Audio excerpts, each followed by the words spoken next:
అపోస్తుల కార్యము 23:11. ఆ రాత్రి ప్రభువు అతని యొద్ద నిలిచి ఉండి, ధైర్యముగా ఉండుము, యెరూషలేములో నన్ను గూర్చి నీవెలాగు సాక్ష్యమిచ్చితివో అలాగున రోమాలో కూడా సాక్ష్యం ఇయ్యవలసి ఉన్నదని చెప్పెను. ఒక పర్పస్ తో వెళ్తున్నాడు తెలుసా? ఏ పర్పస్ తోటి? దేవుని గూర్చిన టెస్టిమోనీ, ఆ సాక్ష్యము నేను ఇవ్వాలి.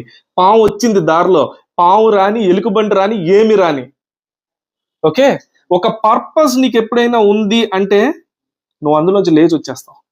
పర్పస్ లేదు, ఒకవేళ పౌల్కి ఇక్కడ పర్పస్ లేదు అంటే ఆయనతో అందరితో పాటు ఆయన కూడా వెళ్ళిపోయేటోడే. ఎందుకు అంటే అది చాలా భయంకరమైన జంతువు అని కిందన ఉంటది అన్నమాట. ఇతను అకస్మాత్తుగా చచ్చునో లేకపోతే పడునో అని ఉందన్నమాట.